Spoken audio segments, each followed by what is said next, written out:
Bismillahirrahmanirrahim. Assalamualaikum warahmatullahi wabarakatuh.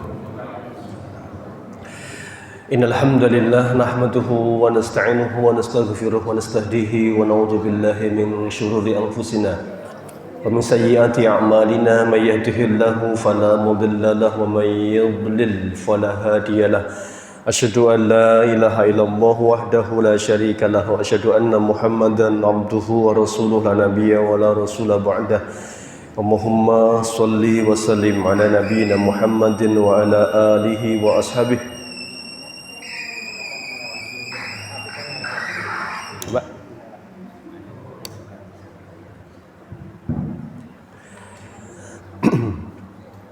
Allahumma la sahla illa ma ja'altahu sahla wa anta taj'alul hazna idza syi'ta sahla. Amma ba'du, jamaah salat maghrib, jamaah kajian Bapak Ibu yang dirahmati Allah.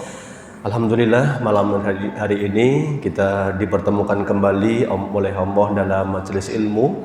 Semoga malam hari ini banyak barokah yang terlimpah di majelis ilmu kita. Banyak ilmu yang didapatkan dan semoga dimudahkan mengamalkan apa yang telah kita fahami. Amin ya rabbal alamin.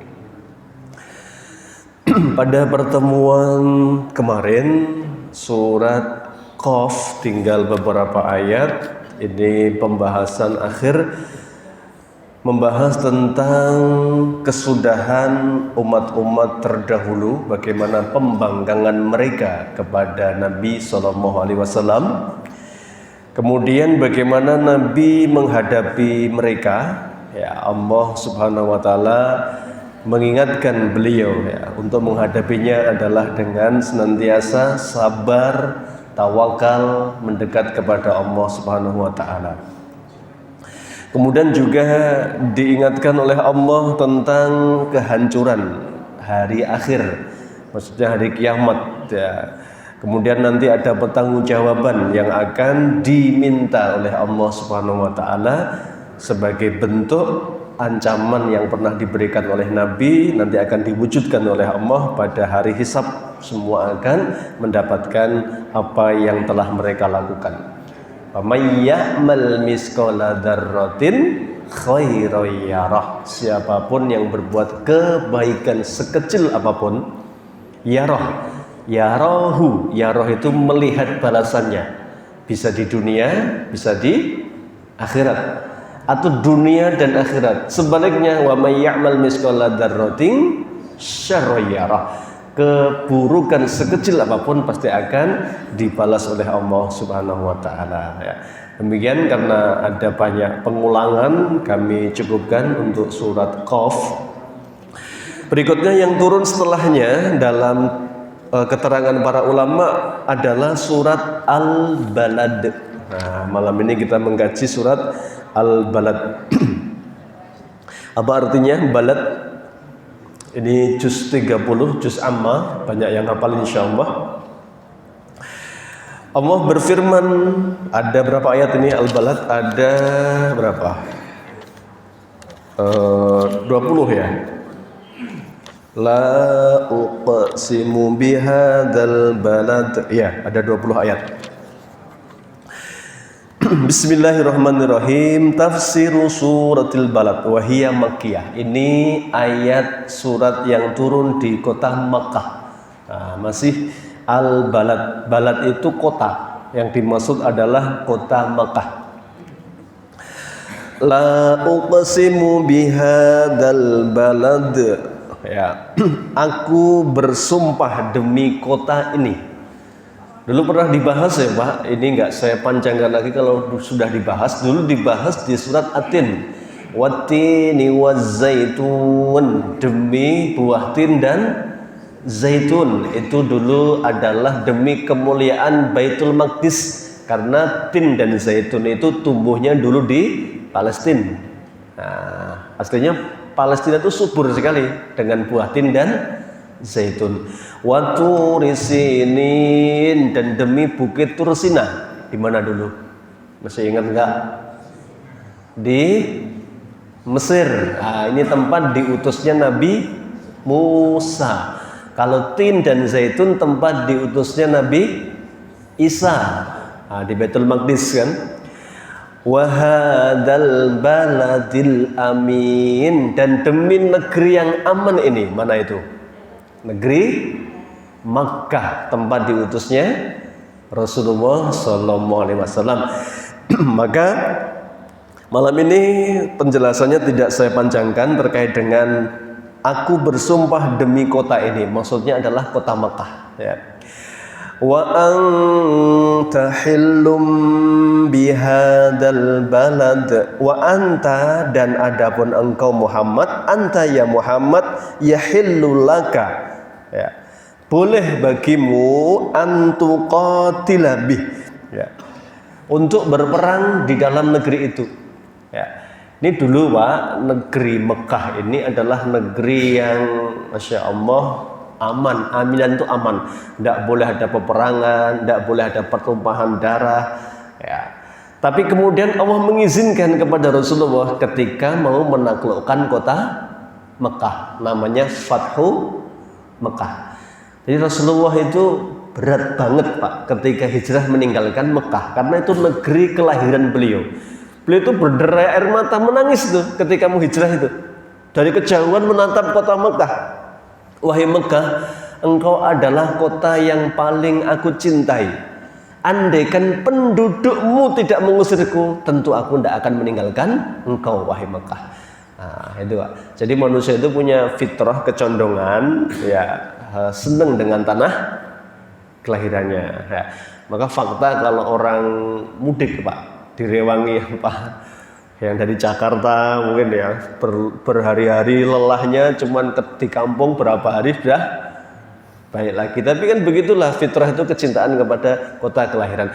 Apalagi Mekah, jelas negeri yang paling diberkahi oleh Allah mana?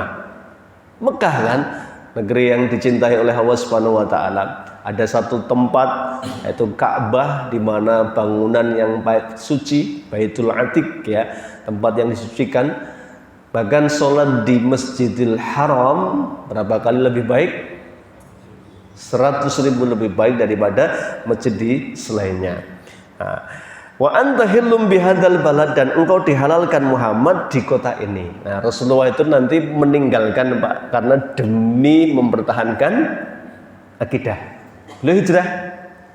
Jadi hijrah itu ada beberapa level. Hijrah yang pertama adalah hijrah maknawi. Maknawi itu hijrah yang tidak pindah secara fisik, hanya meninggalkan apa yang dilarang oleh Allah dan Rasulnya.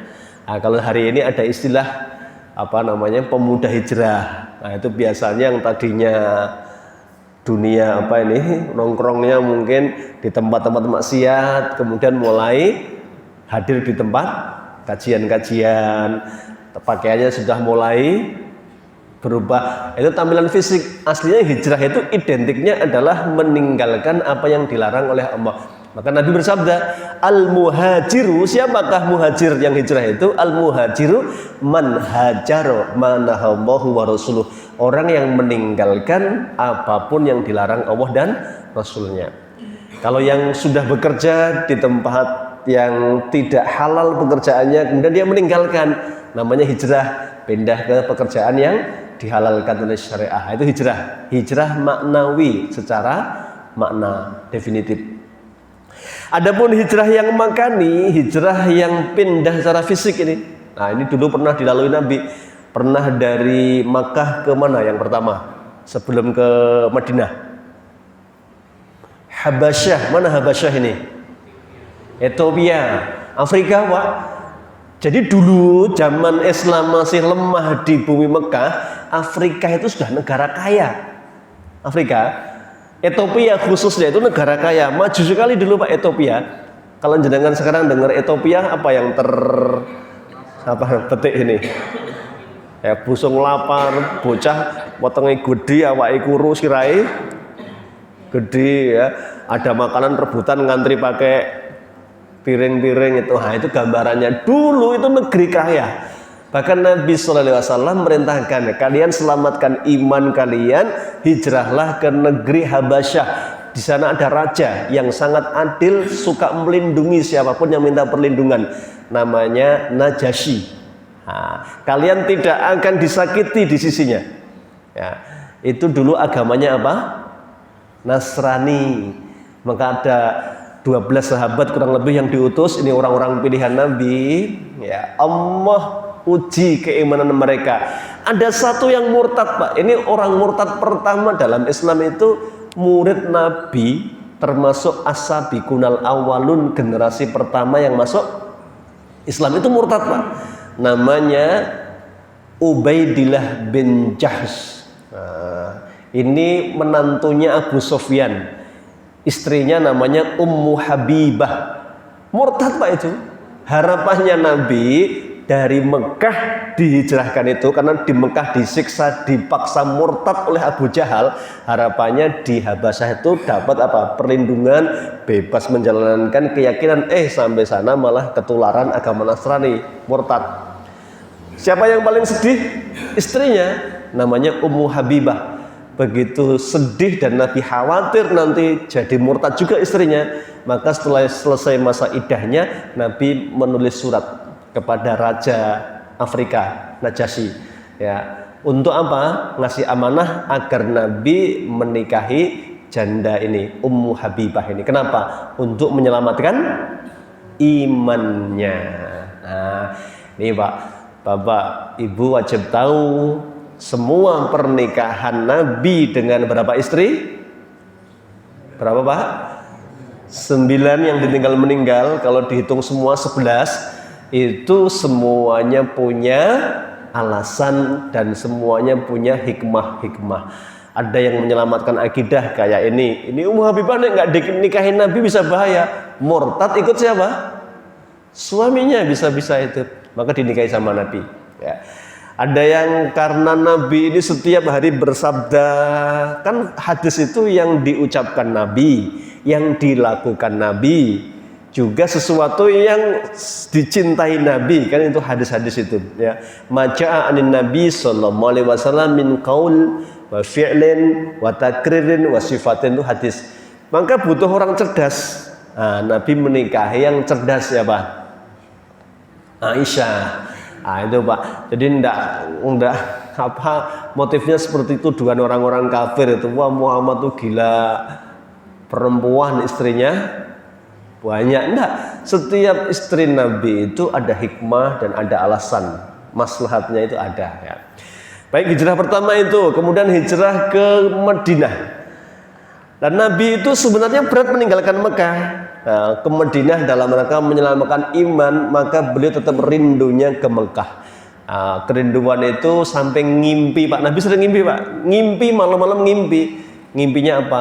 Kita masuk Masjidil Haram dalam keadaan rambutnya digundul, muhallikina. Muhallikin ini dalam keadaan digundul, artinya apa? Beliau diizinkan oleh Allah untuk ziarah ke Masjidil Haram, Ka'bah, untuk umroh ketika itu. Sudah siap-siap mau berangkat, orang kafir dengar, mereka menolak, tidak boleh. Ya, karena ini mereka khawatir umrohnya Nabi itu hanya kedok, pengen menguasai Mekah. Ditolak, terjadilah perjanjian Hudaybiyah itu. Nabi manut, ngalah, Pak. Nabi itu kalau mau ngengkel ya bisa, cuma Nabi mikir enggak, jangka panjang. Akhirnya benar, nanti tak penaklukan Mekah. Itu kedatangan Nabi. Nabi rindu besar kepada Mekah ketika itu. Maka begitu menang, ya sudah, Mekah itu betul-betul menjadi negeri Islam. Tidak ada kemusyrikan lagi di dalamnya. Orang yang tidak memilih masuk Islam oleh Nabi tidak dipaksa. Idhabu wa antum tulaqa. Pergi kalian, tinggalkan Mekah kalau tidak mau masuk Islam. Ya. Memang Mekah Madinah itu negeri suci, Pak. Harusnya nggak boleh ada orang kafir loh itu. Nabi sebelum meninggal aja pesan, akhriju al-musyrikina min jaziratul Arab. Usir, keluarkan orang musyrik, orang kafir dari Jazirah Arab, Mekah Madinah khususnya. Itu wasiat Nabi. Ya, ini kalau hari ini banyak pelanggaran itu ya mereka tanggung jawab yang memberikan izin itu, karena Nabi sudah memerintahkan begitu sebelum meninggalnya ya, demi kesucian kota Mekah dan Madinah ya.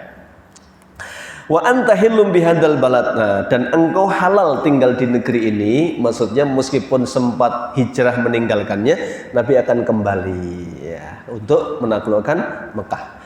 Sahabat tuh nah Bapak ini begitu Mekah ditaklukkan tuh sahabat sudah mulai apa ini? Ketir-ketir, ketar-ketir. Jangan-jangan Rasulullah nggak mau kembali ke Madinah. Ya. Jangan-jangan mereka sudah khawatir kok Rasulullah apa tidak mau balik ke Madinah.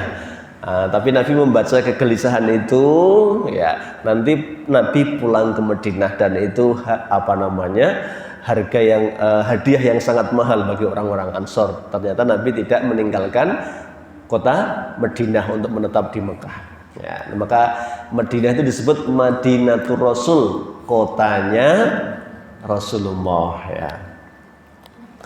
Itu kaitan dengan wa anta hillum bihadzal balad, dan engkau penghuni kota yang suci ini. Wa walidi wa ma walad, dan demi bapak dan anak. Nah, walid itu ayah, walad siapa? Anak. Artinya Allah bersumpah ini bahwa al-walid alladhi yalidu wa ma walad al-akiru la yuladu lahu ya. Ini kuasanya Allah. Manusia itu takdirnya ada beberapa, 3 kalau dalam ayat ini ya. 1, mereka yang diberi anak perempuan. Nah, ini ada contohnya Nabi sebelum Rasulullah, Nabi yang anaknya perempuan semua. Nabi siapa? Nabi anaknya perempuan semua. Sempat ditawarkan ke umatnya yang error itu, yang syahwatnya lanang sama lanang. Nabi siapa? Nabi Lut, anaknya perempuan semua ya. Dari mana kita tahu? Nabi Lut itu begitu lelaki ini anak-anak muda di zaman beliau itu kan rusak apa fitrahnya. Fitrah itu ya harusnya fitrah itu lelaki seneng perempuan kan, maka fitrahnya begitu. Adam itu begitu kesepian di surga minta pasangan, Adam pas tidur itu dilolos mananya? Tulang rusuknya dilolos 1. Mana tulang rusuk ini? Ya, yang paling bengkong Pak dilolos set. Kemudian Allah berfirman, kun fayakun, jadilah kamu, maka jadilah siapa? Hawa.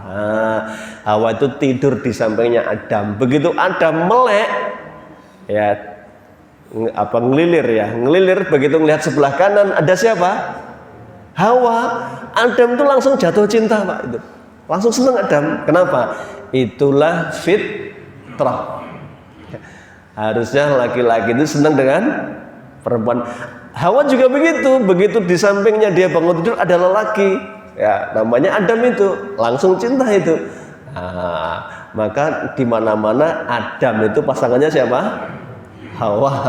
Dan Adam sama siapa? Anton berarti ya keliru ya, nuwun sewu ya. Ini berarti ini nuwun sewu, fitrah itu adalah bagaimana lelaki senang perempuan. Nah, kembali ke Nabi tadi, ada 3 itu orang kemungkinan ya. Anaknya perempuan semua. Nabi Lut itu begitu maksa ini, karena Lut kedatangan tamunya malaikat Pak, nyamar jadi orang ganteng-ganteng itu. Istrinya bocorkan lewat belakang rumah. Lut kedatangan tamunya ganteng-ganteng itu. Syahwatnya itu langsung memuncak Pak. Kene cara wong wis saking senengnya gitu ya. Geruduk Nabi Lut di rumahnya itu. Nabi Lut itu beliau nggak panik karena malaikat mengatakan, tenang, ini malak, saya adalah malaikat yang diutus oleh Allah. Nabi Lut kemudian mengingatkan ya, ingatlah fitrah kalian. Haulai banati hunna atharulakum. Kalian nikahilah itu anak-anak perempuan saya itu. Mereka lebih suci, lebih baik bagi kalian. Bapak Ibu ahli tafsir itu sampai mengkaji, pemuda-pemuda di zaman Nabi Lut itu akhlaknya rusak, bejat itu. Tapi kenapa Lut kok nawarkan putrinya kepada pemuda bejat-bejat itu? Kenapa kira-kira? Saking-sakingnya Lut ingin mengembalikan fitrah, harusnya lelaki itu senangnya perempuan. Ini fitrahnya dibalik ke ahlaknya dandani berikutnya nanti. Tapi beliau semangatnya begitu, bukan mengorbankan anak-anak, enggak. Ingin mengembalikan fitrah, haula ibanati gitu. Anakku, nikahi kalau mau. Ya. Namanya orang sudah error, Pak, suruh nikahi perempuan malah mengatakan kamu jangan sok nggak tahu selera kami. Ya, kami itu senangnya dengan laki-laki kan. Ada contoh Nabi Lot, anaknya perempuan. Ada nabi yang anaknya laki-laki semua. Di sini disebut nabi siapa? Nabi Ibrahim kan. Nabi Ibrahim putra pertamanya namanya Ismail, putra kedua namanya Ishak. Nanti Ishak punya anak namanya Yakub. Ya, Yakub punya anak namanya Yusuf. Ibrahim, Ishak, Yakub, Yusuf. Yusuf punya saudara berapa? 12, Pak. Dari mana tahu 12? Ngimpinya beliau di surat Yusuf, inni ra'aitu ahada asyara. Beliau 12 bersaudara. Saya melihat 11 bintang. Nah, ini. Ada nabi yang anaknya laki perempuan. Nabi siapa? Nabi kita, Rasulullah Muhammad sallallahu alaihi wasallam. Nah, begitulah manusia ya. Kuasa Allah menakdirkan dengan 3. Bahkan ada yang di sini dikatakan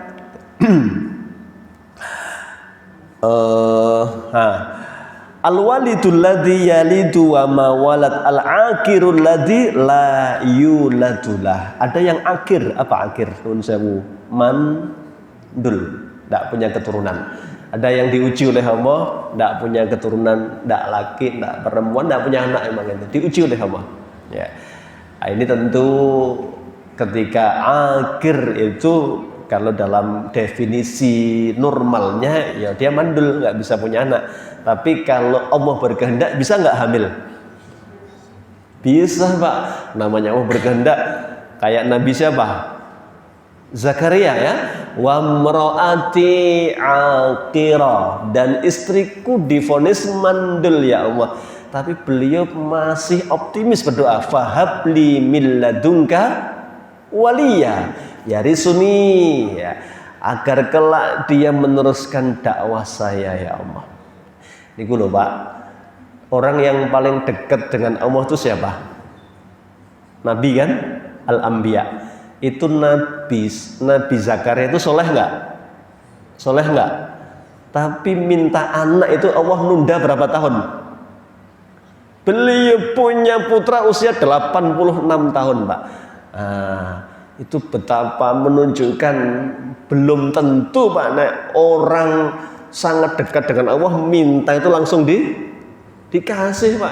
Wah, itu Nabi kekasih Allah, Nabi Zakaria lebih dekat lagi dengan Allah. Bahkan Allah mengambil kekasih itu ya satu-satunya ini, wattakhadallahu Ibrahima khalila. Kurang apa Nabi Ibrahim dekatnya dengan Allah? Kurang apa kecintaannya kepada Allah? Doanya kurang apa? Rabbi habli minas sholihin. Gak dikabulkan oleh Allah sampai usia beliau 90 tahun. Nah, maka Rasulullah itu menyatakan setiap kalian berdoa pasti dikabulkan. Syaratnya satu, selama tidak tergesa-gesa. Harusnya kita itu begitu. Wong Nabi saja yang dekat dengan Allah aja nggak langsung dikabulkan. Wong kita baru doa seminggu wis nagih wae. Kok nggak kabul ya Allah itu. Kita kewanen ya, Pak, berarti. Wong kita ini jauh sekali ya dari Allah ya. Banyak yang tidak dilakukan kan perintah-perintahnya, itu baru doa sekali 2 kali nggak dikabulkan kok sudah berhenti. Itu namanya tergesa-gesa ya. Wa walidi wa ma walad, demi ayah dan demi anaknya. Ini ujian nanti, ada yang diberi oleh Allah ujian yaitu mandul ya. 1, 2, 3 ini sumpahnya Allah. Laqad khalaqnal insana fi kabad, dan sungguh kami telah menciptakan manusia fi kabad. Apa kabad itu? Kabad, apa kabad? Kalau dalam tafsir ini banyak arti. Ada yang mengatakan kabad fi kabad ini, ada yang mengatakan fi masyaqqatin, dalam susah payah, dalam kesulitan. Memang manusia itu nanti begitu, ujiannya masing-masing, Pak. Dan orang hidup sudah pasti diuji, nggak mungkin. Nggak diuji nggak mungkin. Siapapun kita pasti diuji karena Allah sudah meyakinkan kita. Ahasiban nasu ayyutraku ayyakulu amanna wa hum la yuftanun. Apakah mereka orang itu mengaku saya mukmin dan mereka nggak diuji? Sudah pasti diuji, Pak. Ujiannya bisa satu, ya, kesulitan, masyaqqah. Walanabluwannakum bisyai'im minal khawf. Kami uji mereka dengan rasa takut, takut masa depan, takut kehilangan yang kita miliki. Itu ujian, ya. Itu pasti orang punya rasa-rasa itu, takut mikirkan itu, ya. Khauf wal ju', apa ju'? Ju' kelaparan, artinya bisa kerugian, gagal panen. Wa naqsi minal amwal, hartanya musnah, bisnisnya ambruk. Itu ujian-ujian semua itu. Kemudian naqsi minal amwali wal anfus, anak tercintanya diambil Allah, pasangannya diambil oleh Allah, ya, tanpa sakit, ada yang dengan sakit. Ujiannya beda-beda itu, hilangnya pasangan. Tapi kata Allah, wa basyiris sabirin, kabarkan kabar gembira kepada mereka yang sabar. Siapa? Alladzina idza asabatuhum musibatun qalu inna lillahi wa inna ilaihi raji'un. Mereka orang yang hebat itu setiap diuji sadar. Kehilangan harta, dia sadar ini titipan dari Allah, diambil sama Allah. Kehilangan anak juga begitu. Ini bukan milik saya, ini milik Allah, diambil oleh yang punya. Ada sahabat, Pak, namanya Abu Tolhah. Istrinya namanya Ummu Sulaim. Nah, ini sahabat Abu Tolhah ini dulu seneng, Pak. Ini orang kaya raya, penduduk asli Madinah, orang Ansor. Kaya raya, kebunnya banyak banget. Artinya setiap dia melamar orang mesti akan diterima itu. Dia ngelamar Ummu Sulaim. Ummu Sulaim itu ibunya Anas bin Malik. Anas bin Malik itu yang jenengan pernah ngerti kan? Masih kecil, usia 10 tahun, begitu Nabi hijrah ke Madinah, diantar sama ibunya.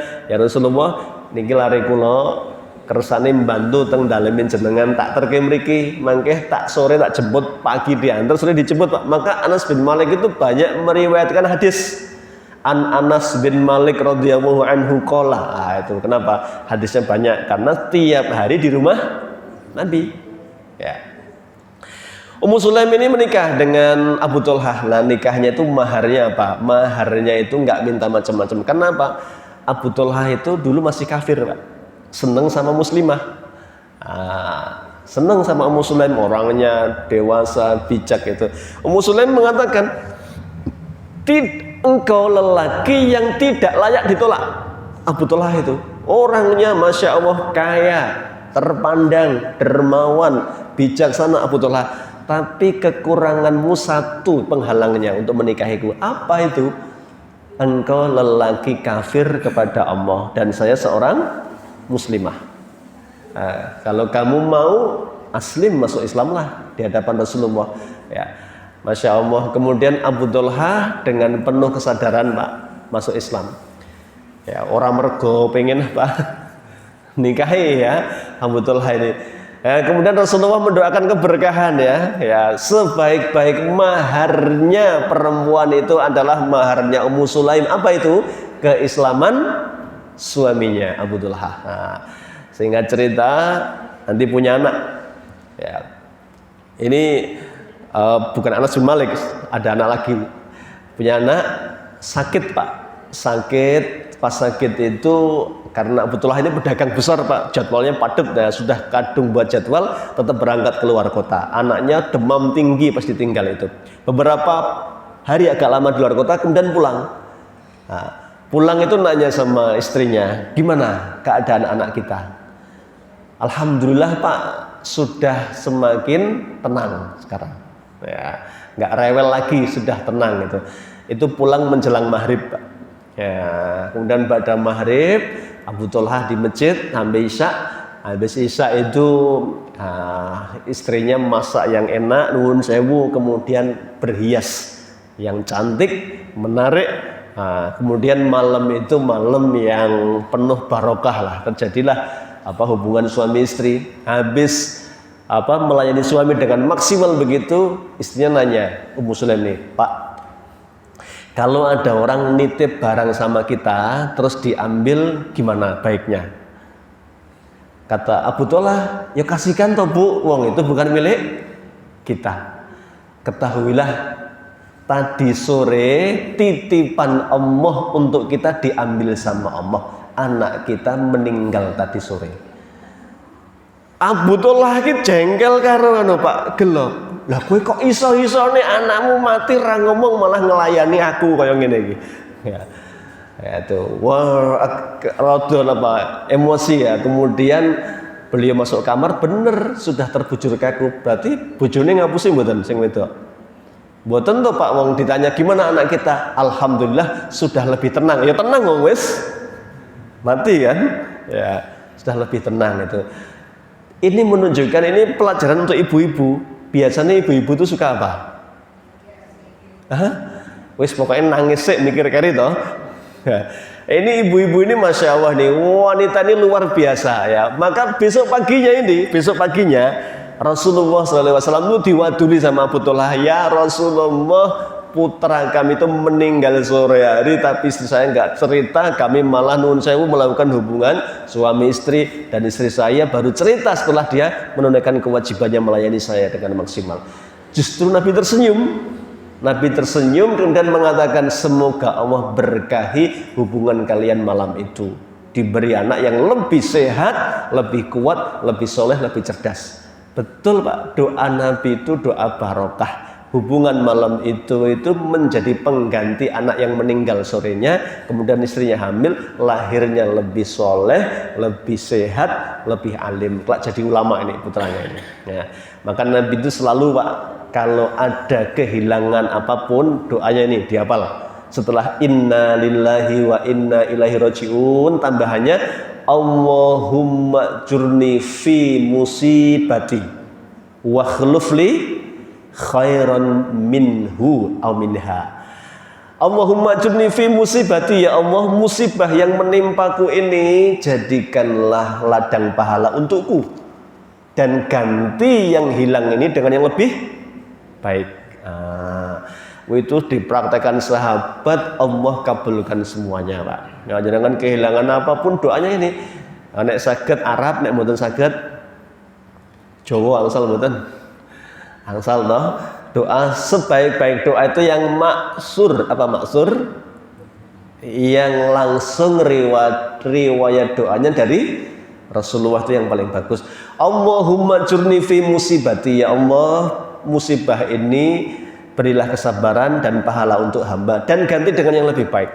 Masya Allah, sama doa itu diajarkan oleh sahabat Nabi. Bahkan ketika Nabi kehilangan sahabat namanya Abu Tolhah, Abu Salamah, ya, istrinya namanya Ummu Salamah, laki perempuan sama nih, Abu Salamah, Ummu Salamah lah. Wah, ini pasangan ini setia sehidup semati pengennya. Wong istrinya itu ngomong gini satu hari, Pak, biar kita kembali jadi pasangan di surga, yuk janjian ya. Nanti nek saya meninggal dulu, jenengan nggak akan nikah lagi, ya. Dan nek jenengan yang meninggal dulu, saya janji nggak akan nikah lagi. Biar kita besok di surga jadi suami istri lagi. Ya, itu pengennya sehidup semati sesurga. Nah, gitu Pak. Kira-kira apa jawaban Abu Salamah? Ya, ini lelaki bijak jawabannya. Ya, istrinya masih muda kan, beliau juga masih muda. Lelaki bijak jawabannya apa? Wis Bu, ngalir saja, ngikuti takdirnya Allah, ndak usah buat syarat yang neko-neko. Lagi umpama masih nuwun sewu Pak, perempuan masih muda, usia masih 30, qadarullah dilalah meninggal lakinya, umur sama 35 mungkin. Nah, dia di umur 30 masih panjang itu, andai kan sudah kadung janji, ya, wis pokoknya jenengan meninggal Pak, aku rak bakal nikah. Jadi beban enggak? jadi beban. Harusnya misalnya dia masih bisa produktif melahirkan anak gitu kan. Maka Abu Salamah menjawab, wes ndak usah bu, syarat-syaratan begitu. Ya betul, qaddarawah terjadi perang Uhud. Perang Uhud ini perang yang banyak meninggal sahabat Nabi, ada 75 yang meninggal. Persis korban orang kafir di perang Badar juga 75. Ini perang balas dendam Pak. Sahabat meninggal 75 kurang lebih. Termasuk yang nggak meninggal tapi luka parah Abu Salamah. Abu Salamah ini dirawat kemudian meninggal. Nah, pas meninggal tuh Nabi takziah. Nabi takziah, kemudian istrinya itu diajari doa tadi oleh Nabi. Berdoalah, jangan meratap. Inna lillahi wa inna ilaihi raji'un. Allahumma ajurni fi musibati wa khlufli khairan minhu. Ya Allah, beri pahala atas musibah saya dan ganti dengan yang lebih baik. Pas ndonga niku mboten sadar Pak, begitu mengucapkan dan ganti dengan yang lebih baik itu langsung mikir, kira-kira siapakah yang lebih baik daripada Abu Salamah? Wong saking baiknya itu saya sampai ingin sekali berjanji, andaikan beliau meninggal duluan saya nggak mau nikah lagi, tapi nggak mengizinkan Abu Salamah itu. Siapa yang lebih baik daripada Abu Salamah? Ternyata Ummu Salamah menunggu 4 bulan 10 hari. Masa apa namanya? Masa iddah. Tiba-tiba datang utusan dari Rasulullah SAW menyampaikan Rasulullah melamar Ummu Salamah. Nah, siapa yang lebih baik daripada Abu Salamah? Ya Rasulullah sudah pasti Pak itu. Ya, maka ini menarik, doa yang harus diucapkan adalah Allahumma jurni fi musibati wa khlufli khairan minhu. Ya Allah, ganti dengan yang lebih baik. Ya, umpama jenengan kelangan sendal apa jepit, nek ndongone niku dadi napa mangke? Dadi selap. Ya, namanya doa Pak, Allah Maha tahu kan, diganti dengan yang lebih baik itu mungkin yang baru dan lain sebagainya. Ya. Ada pepatah, nek sendal hilang di masjid itu berarti yang punya orang soleh tuh Pak. Kenapa? Karena nggak mungkin ke masjid kalau nggak soleh kan. Berarti bersyukurlah nek hilang di masjid itu tandanya hilang di tempat yang baik gitu ya. Ya. Mungkin mengamalkan apa Pak pesannya khotib, ambil yang baik, tinggalkan yang buruk gitu ya. Baik, ini Pak, fi kabat, kami takdirkan, kami ciptakan manusia dalam kesusahan. Nah tadi ada yang diuji oleh Allah, kehilangan istri, kehilangan anak, kehilangan suami. Ini ujian semua. Semuanya tergantung sikap kita. Maka kalau husnudzon kepada Allah akan diberikan kemudahan. Allah kan begitu. Ana inda dhanni abdi bi. Ini kata Rasulullah. Aku, kata Allah dalam hadis qudsi, aku tergantung prasangka hambaku kepadaku. Ya, itulah Allah. Jadi hambaku berprasangka ketika sakit, dia berprasangka aku maha penyembuh, aku sembuhkan hambaku, kata Allah. Ketika hamba itu sedang diuji oleh Allah, dia minta belas kasih Allah sebagaimana Nabi Ayub alaihissalam. Beliau hanya mengatakan, Inni masaniyadur wa anta arhamur rahimin. Ya Allah, saya sedang sakit dan engkaulah yang paling penyayang dari yang menyayangi. Diberikan kesembuhan oleh Allah. Kenapa? Husnudzon kepada Allah. Sebaliknya Pak, kalau kita diuji oleh Allah, suudzon. Apa suudzon? Buruk sangka. Malah neko-neko ngarani Allah adil, ngarani Allah pilih kasih, macam-macam itu Allah akan berikan kemurkaan kepadanya kalau dia suudzon. Maka kita ini tergantung prasangka kita. Diuji apapun kalau kita yakin Allah akan ganti, insya Allah diganti sama Allah ya. Cuman kita ini sudah suudzon sama Allah, dosaku apa ya Allah ya. Ini maka Allah juga akan murka kepada kita. Itu tafsir dari laqad khalaqnal insana fi kabad. Manusia kami ciptakan dalam keadaan masyaqqah, kesulitan. Ada juga yang memaknai fi kabad itu adalah fi kabad di sini fi syiddatin ya, dalam syiddah, kesulitan sama ya. Fi syiddatin wa tulbil ma'isyah, kesulitan dalam mencari nafkah. Nah, ini berarti ujiannya apa? Harta Pak. Mungkin usaha gagal, ujian itu. Ya, nyoba ini gagal, nyoba itu gagal, itu ujian. Allah hendak melihat bagaimana kesabarannya. Ini menurut murid Ibnu Abbas namanya Ikrimah ya. Ada juga yang mengatakan fi kabad ini dalam proses kehamilannya manusia ya. Hamalathu ummuhu kurha wa wada'athu kurha. Maksudnya apa? Dalam kepayahan itu ketika ibunya mengandungnya. Nah, ibu itu kan hamalathu ummuhu kurha. Hamil pun sudah susah payah. Makin besar makin berat. Kita membawa tas punggung beratnya 3,5 kilo ya, kalau sebentar nggak terasa Pak, tapi kalau membawanya 9 bulan 9 hari berat nggak? Ya itu. Nah, itu ibu-ibu itu ngandung kita, itu ibu kita dulu Pak, 9 bulan 9 hari makin berat ya, tidur terlentang ya, nggak kuat, miring, capek. Nah, itu bayangkan itu, maka hamalat hukurha, hamil itu sudah melelahkan ya. Wa wada'at hukurha, melahirkan pun dengan susah payah. Maka Rasulullah mengganjar kalau ada perempuan meninggal dalam keadaan melahirkan, fahuwa syahid, maka dia mati syahid Pak, karena itu menghidup dan mati itu pertarungannya itu, Masya Allah ya. Begitu sudah lahir wa fisaluhu, nanti mengasuhnya, menyampainya itu juga nggak gampang ya.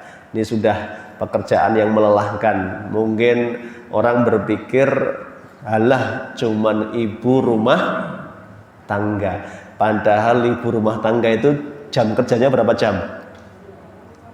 Jam berapa Bu?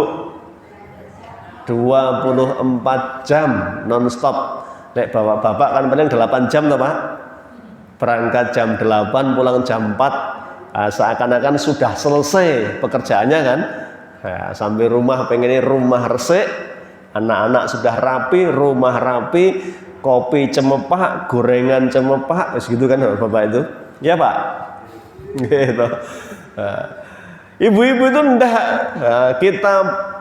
kita berangkat kerja, dia sedang nyuci barangkali. Kalau mesti punya anak kecil sedang mandikan anak-anak. Pulang, Masya Allah, rumah sudah dirapikan, berantakan lagi ya. Pulang dia masih sedang ngepel ya. Malam ya, kita tidurnya nyenyak, istri kita dampingi anak-anak kita. Jadi Masya Allah, jadi perempuan itu memang lebih kuat aslinya daripada laki-laki kan Pak. Jangan siap nggak misalnya tukar peran sehari aja itu? nggak siap kan, beratnya perempuan itu. Maka jangan ngece apa pekerjaannya, cuma ibu rumah tangga kan, ngece Pak. Nah pakai kata-kata cuma itu kan ya. Apa pekerjaannya? Ibu rumah tangga ya. Seakan-akan ada ketidakbanggaan itu. Dan ini memang zaman itu menggerus ya pemikiran, seakan-akan itu bukan mulia, padahal mulia, sama-sama mulia. Bekerja boleh, semuanya ada contohnya di Quran itu.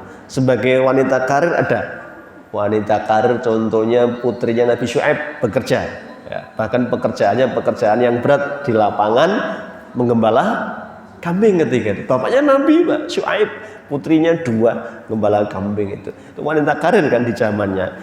Istri sahabat juga ada, Asma binti Abi Bakrin, banyak orang-orang bekerja, tapi tentu tidak melupakan kewajiban utama khidmat kepada suaminya. Ya.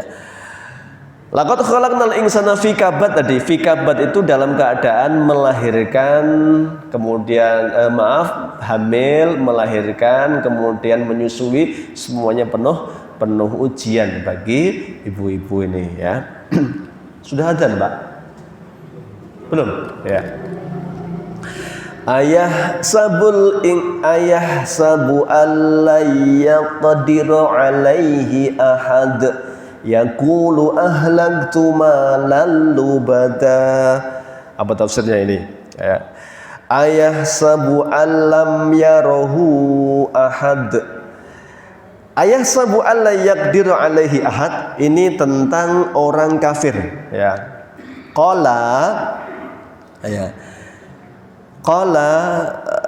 Qala ibnu Adam yadunnu alla yas'ala an hadal mal min aina iktisabah wa aina anfaqah ya. Nih menurut satu riwayat maksudnya dari Hasan Al-Basri. Apa maksudnya? Apakah manusia mengira tidak ada seorang pun yang bisa berkuasa atas dirinya? Ini yang ayat ini maksudnya orang kafir.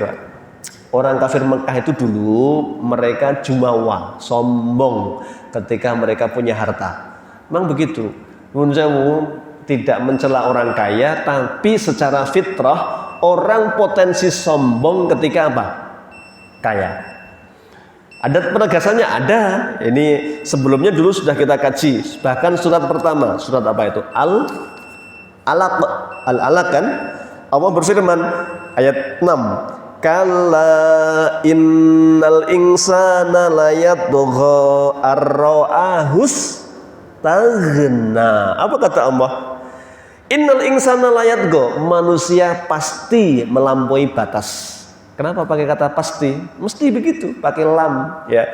Layatgha, manusia pasti melampaui batas. Kapan kata Allah? Ar-ra'ahu staghna, ketika dia melihat dirinya lebih kaya dari orang lain. Ya wajar loh Pak, wong sugih kaya, wong sugih napa?